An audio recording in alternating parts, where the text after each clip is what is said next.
Yarrow was in the garden planting garlic with her 7-year-old daughter Sophia when the old man appeared, ranting and raving, screaming bizarre premonitions and strange warnings, scaring the living hell out of both of them.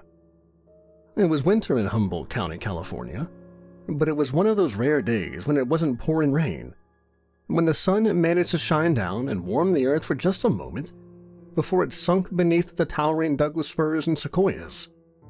Yarrow was kneeling in the garden, her knees sunk into the damp, black earth, her long chestnut-brown dreadlocks falling in a ring about her as Sophia, her round little face etched in concentration, reached into a small woven basket and pulled out a clove of garlic, handing it to her mother. "Are fairies real, Mama?" Sophia asked, as Yarrow pressed the clove into the dark, crumbly soil and reached up for another. Yarrow laughed softly to herself. "It's not funny, Mama. Are fairies real or not?" "Well, some people believe you can only see them if you believe in them, sweetie." "Well, I know the tooth fairy's not real because I saw you put that dollar underneath my pillow." Yarrow chuckled as she sank another clove into the ground. Sophia was growing up so fast. Neither of them had noticed the old man approach, not until his shadow had fallen over them. At first, Yarrow just thought it was Calendula, coming down from the cabin where he had been wiring some battered old solar panels he had managed to round up, and she smiled. But when she looked up at the figure that loomed over them, what she saw was the old man. He was dressed in a pair of dirty old overalls, and his bloodshot eyes bulged out from beneath a battered John Deere hat. A long drop of tobacco-stained drool dripping from his mouth. "You all people gas to get," he hollered with a shower of spittle, bending down so close that Yarrow could see the whites of his eyes were jaundiced and yellow behind the maze of red veins. "You knows where you are? You got any idea what's out there in them damn woods? They're breeding them damn things out there, for God's sake.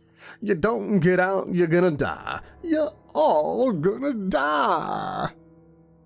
The old man startled Sophia so badly that she screamed and dropped her basket of garlic. Yarrow quickly scrambled to her feet, pulling the little girl protectively behind her, and backed away from the old man, who came at her waving his arms maniacally, stepping all over the garlic they had just planted. "It's a curse, that's what it is. The Injuns bred 'em back in the old days, and now they're back. They'll use 'em on you, girl. Use 'em to get back the land they lost, and they'll use 'em on you, and that's no joke. For God's sake, they're breeding those damn things up there." "What are you doing here? Get away from us!" The old man looked around for a moment, startled.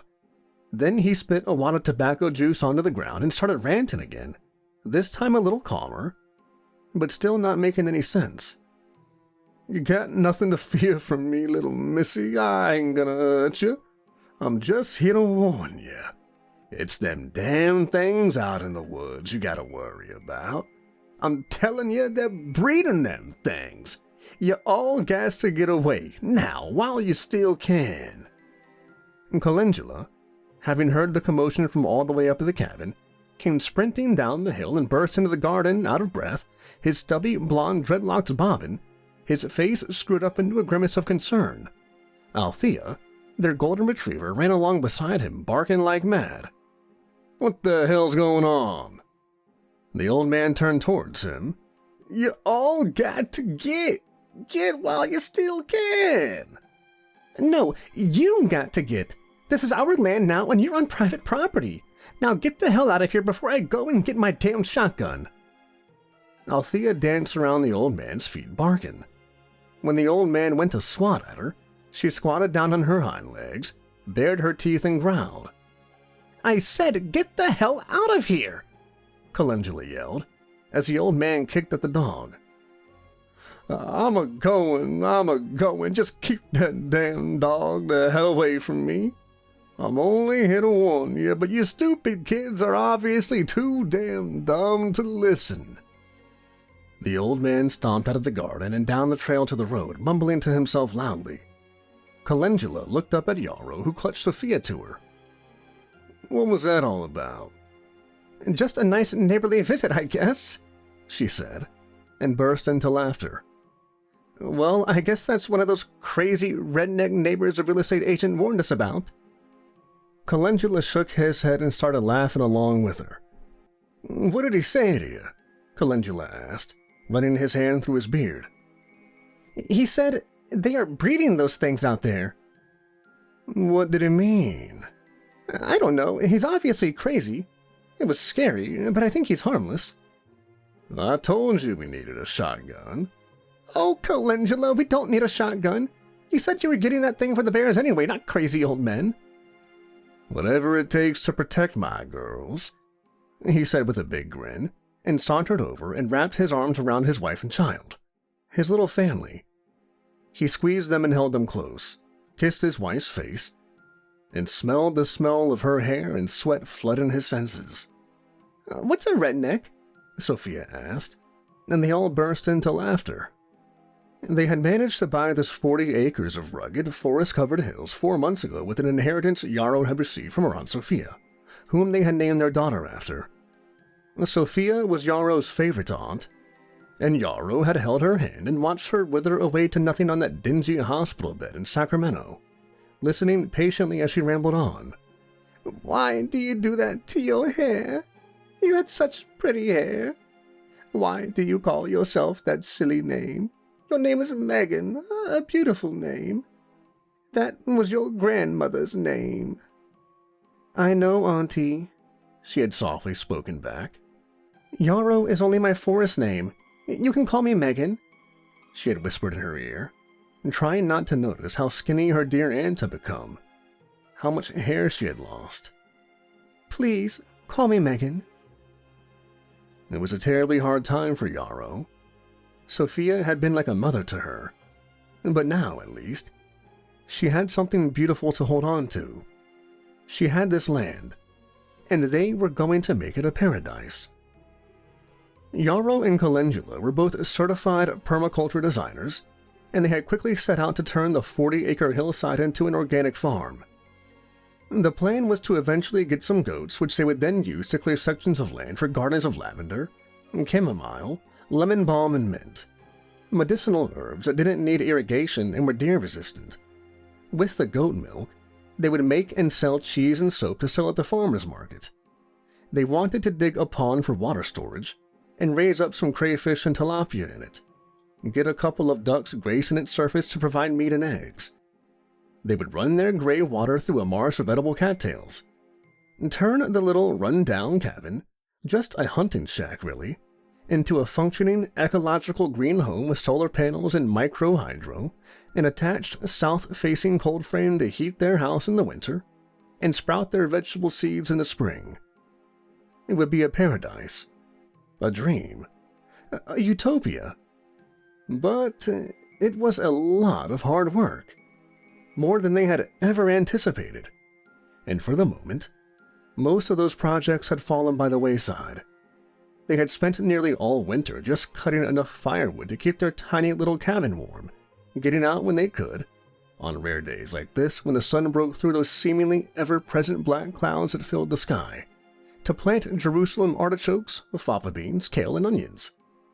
But Calendula had built his chicken coop and greenhouse and packed it with a dozen Rhode Island Reds.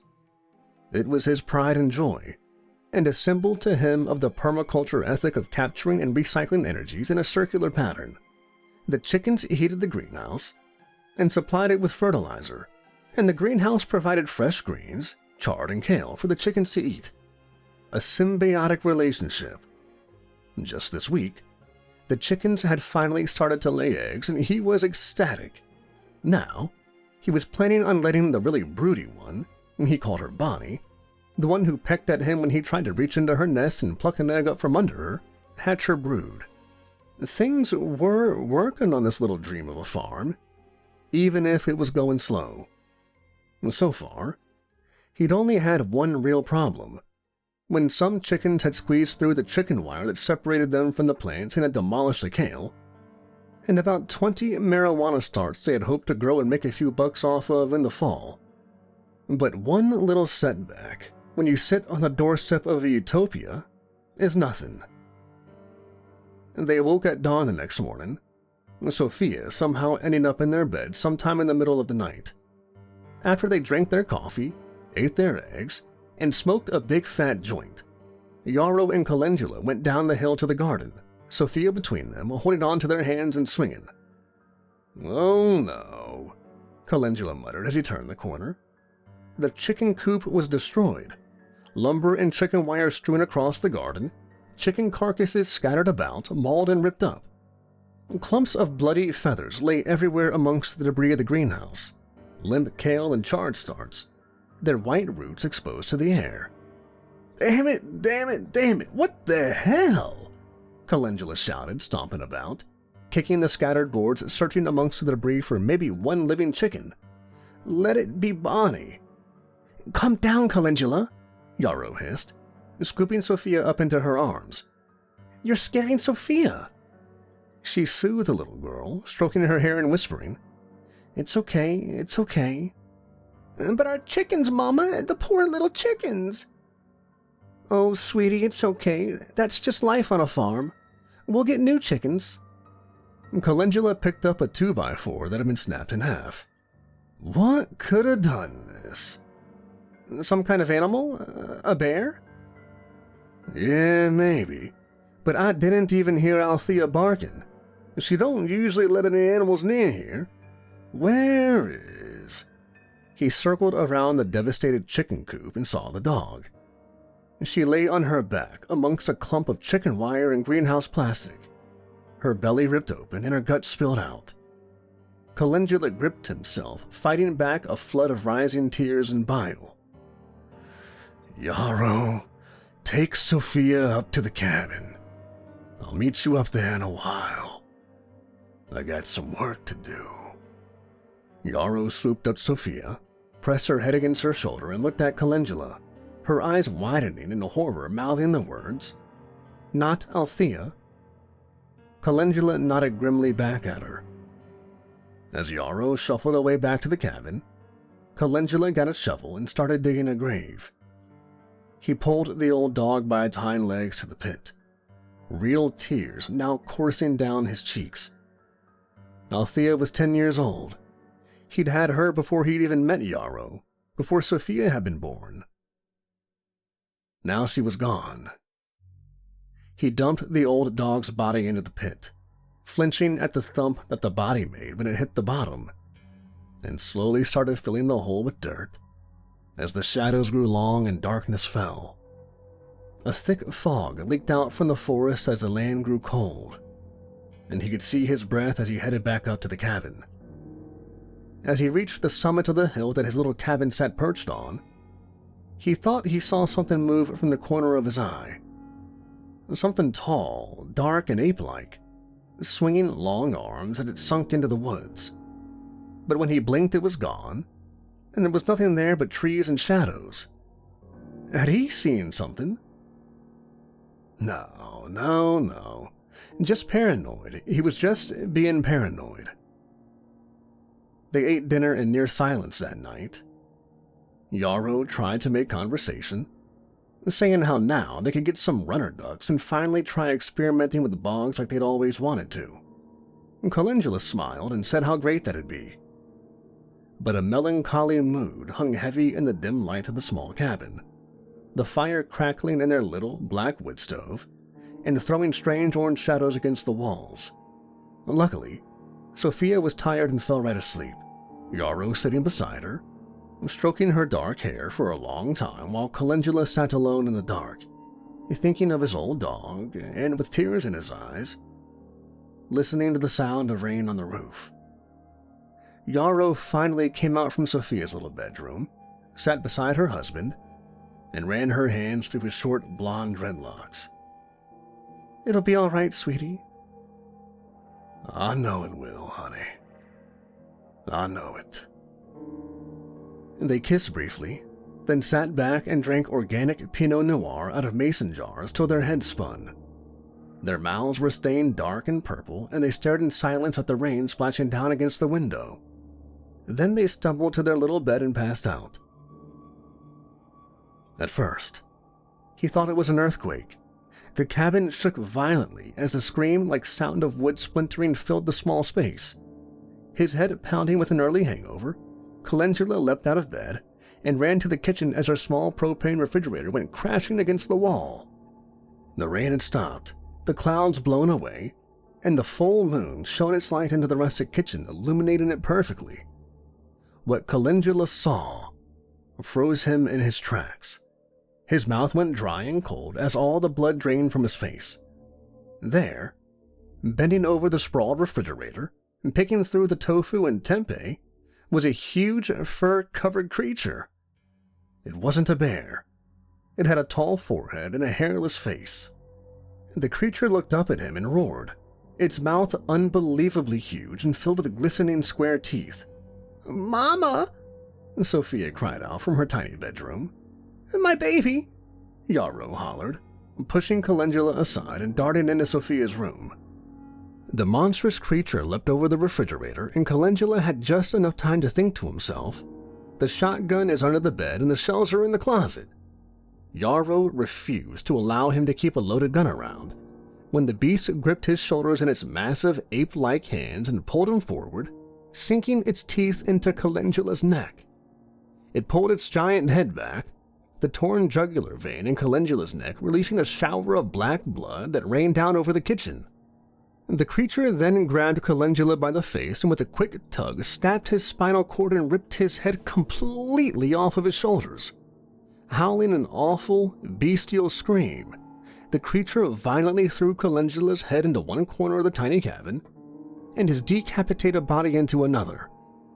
Yarrow screamed, and the monster turned toward her howling. "Stay away from my baby!" she hollered, and the huge beast grabbed her by one arm and began pounding her against the wall. It beat her against the wall even after her screams had stopped and her body went limp, violently thrashing until her arm dislodged and her body fell down, crumpled on the cabin floor. The creature stared curiously at the severed arm, lifting it up and down so that Yarrow's hand flip-flopped back and forth, when suddenly flashlight beams and voices filled the room. "Well, damn it! Just look at this mess!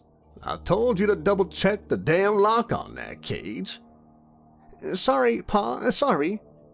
A big man wearing a caterpillar cap and a tan Carhartt jacket, a thick coil of rope hanging over one shoulder, stomped through the door. "Just look at this god-awful mess." The big man stepped up to the creature. "What the fuck do you think you're doing? Look at what you did!" The creature looked sheepishly down at its feet. "Bad, bad, bad boy." And he began beating at the now whimpering and huddled creature. He pulled the coil of rope off of his shoulder and looped it around the creature's neck, handing the line to the teenage boy behind him. "Now, Joey, get this damn vomit loaded up into the truck." As the creature meekly scurried past him, head hung down, the man kicked it hard on the rear. "Stupid fucking Sasquatches." He then started peering around the room with his flashlight. "What a damn mess. What a damn mess," he muttered under his breath. He stepped into Sophia's room and shined his light under the bed. "Well, looks like we got a live one here, boys." He reached under the bed with his huge mitt of a hand and grabbed Sophia, who began kicking and screaming and thrashing. "Grandpop, bring me that burlap sack," the big man screamed as he pulled the kicking, struggling little girl from under the bed. "Damn, ain't she a feisty one," he grumbled, as he hit her solidly over the head with his flashlight and she went limp into his arms. The old man came shuffling into the room with a large burlap sack. He mumbled, "I tried to tell them. Get going, I said. Did they listen? Do they ever fucking listen to an old man like me? No, never. Stupid fucking kids. Give me that," the big man scowled, roughly pulling the sack from the old man's hands. "Go wait in the truck, Grandpa." The old man shuffled away, mumbling incoherently. The big man bent down and scooped the little girl up into the sack. When Sophia awoke, she was in a cage laying on a mound of filthy straw. Her head ached terribly. She gazed hazily about, her eyes blurry and crossed. All around her were cages similar to her own. In each was a large, hairy creature with a bald face. In the cage immediately next to hers, a creature cradled a tiny, fur-covered infant to her sagging, hair-covered tit. The baby looked over its shoulder at Sophia with big, white-rimmed eyes as it sucked noisily, a thin trickle of milk running down its lips and into the downy fur of its chin. "Awake, huh? Are you hungry?" the big man asked, as he strolled over with a big bowl of slop in his hands. He slid the bowl into the cage. Behind him was an old, hunched-over woman and a young girl not much older than Sophia, dressed in a ragged princess dress with a sparkling tiara perched atop her head. "Well, look at her," the old woman cooed, poking Sophia through the bars with her finger. "Ain't she adorable? Can we keep her, Daddy? Can we?" the little girl pleaded. "Well, I suppose, if you promise to feed her and clean her cage, you can keep her," the big man said. "Oh, I promise, Daddy. I promise."